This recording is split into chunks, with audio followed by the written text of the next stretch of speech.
Okay, this one's recording. That one's recording. Right? Hmm? Alright, I'm gonna slate. Sync in 3, 2, 1.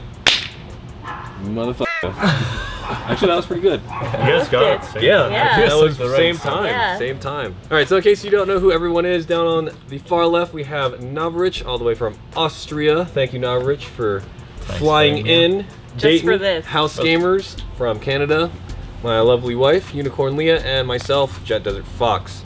And tonight we are just hanging out in the backyard, talking about YouTube and Airsoft and where it's going. Now, one of the things that I wanted to show Navrich is the Blue Fox tracker app, but I think you got the gist of it from when I explained it at Airsoft. We just did like a super quick rundown, but at the same time it was super fucking loud, so just do it again. Okay.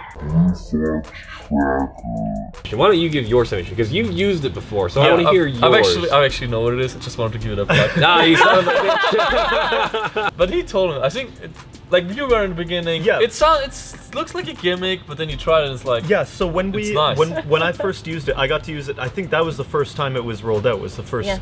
game that we did. So it wasn't the finished, polished version, but it was. Yeah, it legitimately thought it was going to be a little bit of a gimmicky type thing, like, oh, Jet, yeah, it's a great product you got there. Until I used it, and it was seriously like it just streamlined the game. You want to find out where there's some action happening, you just take a look at your basically Pip-Boy, and yeah, there you go. You know where the action is. You gotta find out where your friends are. You want to tell them something's going on.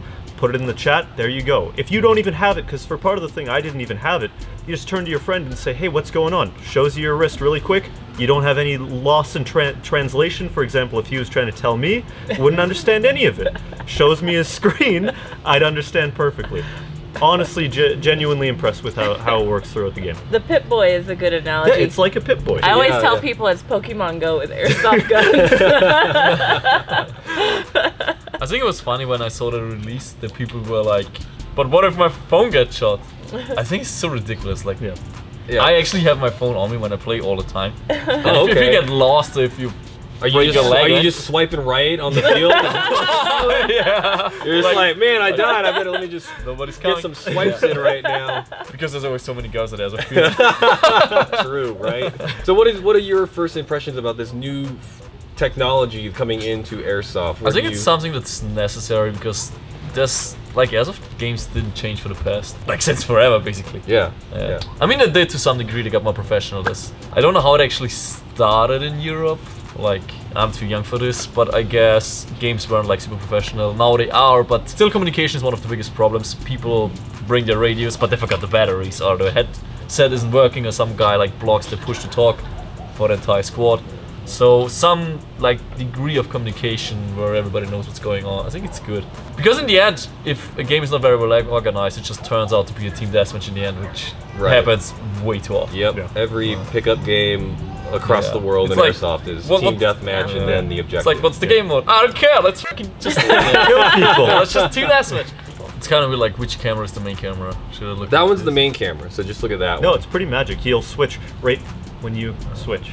That's gonna look really good. True, it will. It will look good. Damn you, Dayton, for making my production look so good. Now, if you could just edit it.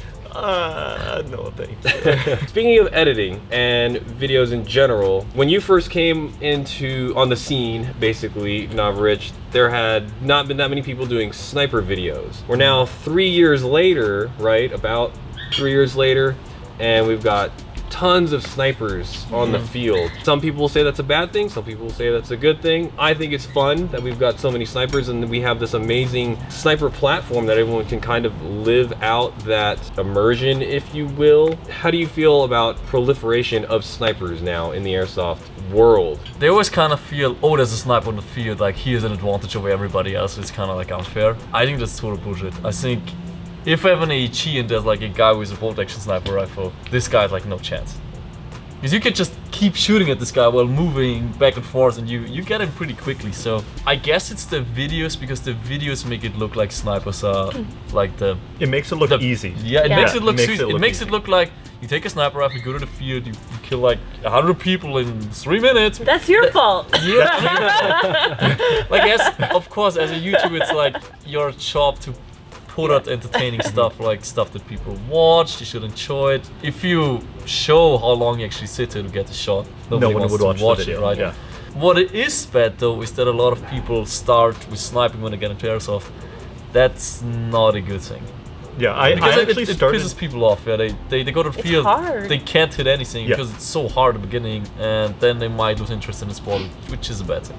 I started out sniping. Like I didn't run AEG and stuff like that. I'd never like even played a game with an AEG until I come and visited you guys. But for me, I think it's awesome having more snipers out on the field, because usually people don't really have that experience of how to be a, you know, airsoft sniper. Because it's not like you watch Shooter, the movie, and it's like, okay, I gotta get a ghillie suit and all that stuff. It's completely different. You gotta be ready for the curve of the BBs. You have to like predict the inconsistency of your rifle. And I found that a lot of these people don't know how their gun shoots and don't know how to shoot in general. So honestly, it's just easy pickings. And if you want some good footage, go into a game with a lot of snipers, and chances are you'll see a lot of not moving targets that can't reach you and don't know how their own gun shoots. I think that's also another thing. I think like most of the successful Airsoft YouTubers, they play very active. They're not like hiding and trying to like stop the game dynamic. We were moving just like an AG player, just with having a gun that's like worse than an AG. I mean, it shoots like slightly further. Yeah, it doesn't compromise for the fire rate. Yeah, let's be honest. Yeah, it's more difficult to play with a sniper than with an AG. We've all enjoyed an amount of success on YouTube. Obviously, you've been enjoying the most success, but also you've also been working the hardest, in my opinion. You put out the most consistent content. It's always engaging for the most part. Gets a little clickbaity every now and then, but you gotta do what works. You gotta do what you gotta do. That's an unfortunate, you know, standard in YouTube right now, and we've all kind of suffered from that. Myself, most recently. What are your predictions for the future of Airsoft on YouTube in terms of entertainment? Do you think we're gonna see more snipers? Do you think we're gonna see less snipers? What do you guys think?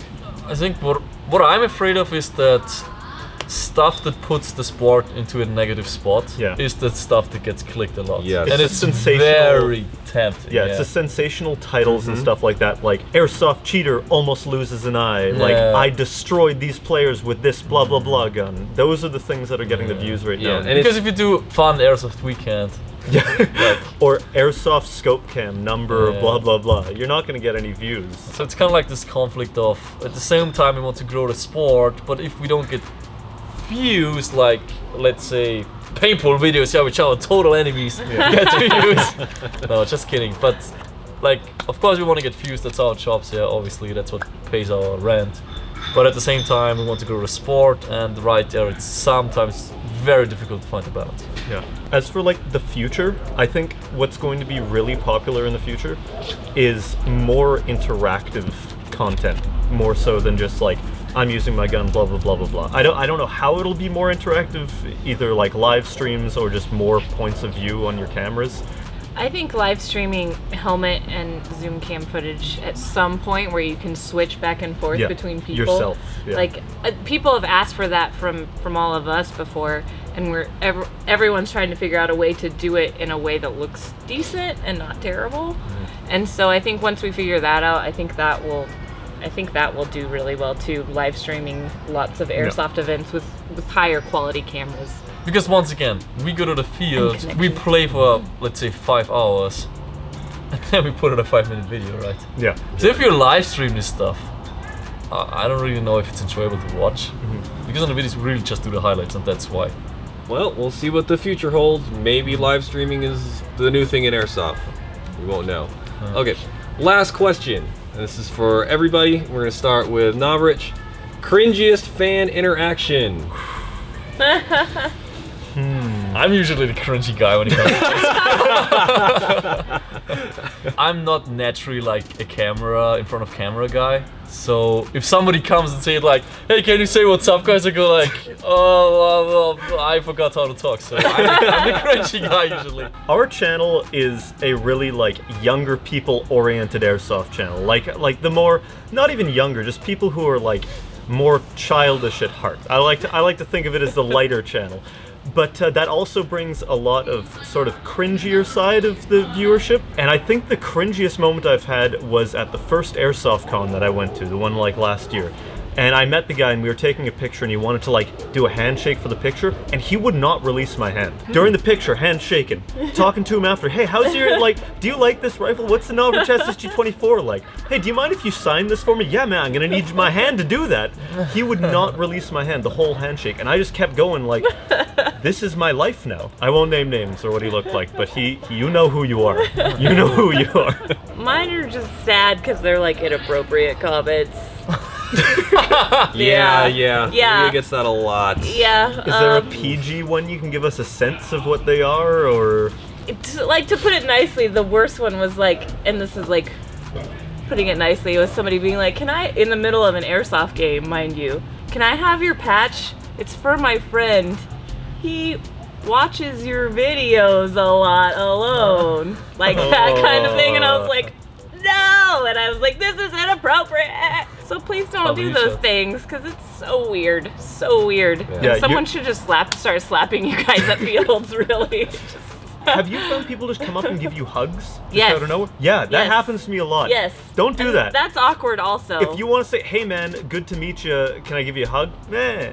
Yeah. But if you just come up and you're just like, I love your videos, that's a no-no. People just walk at me like this, and it's like, yeah, 100%. I do want to be your friend, but maybe not that close quite yet. Not that close to friends. You're not getting out of this question, by the way. It's your turn now. I have a real good one. Don't worry. I got a real You were good just one. asking this question. Tell me a story. No, I can't wait to tell my I wanted story. to hear if you guys had a worser one, but apparently no one does. Do you win? So I'm at a restaurant and I'm in the bathroom with call sign Hollywood, and I had just got done going. We're on a double date. Well, he and I. Yeah, and I turn around, and this is in the bathroom. I turn around, and this guy goes, "Are you Jet Desert Fox?" I go, yeah. And he goes, "Dude, can I get a selfie with you?" I go, "Yeah, sure. Let me just like wash my hands and like let's take it outside of the bathroom." Before I can like finish the sentence, he grabs me and then takes the selfie and then just leaves the bathroom, and I'm just and Call Sign Hollywood is there just like in disbelief. Yeah, like that just happened, and then I washed my hands and went back to dinner. But that was the moment. Hands, arms, whole body washed. Thank you guys for tuning in. Thank you to all my special guests for just hanging out and being a part of this wacky show I thought of 10 minutes ago. Check out everyone else's channels, links in the description below, and other things flying across the screen right now. See you guys next time.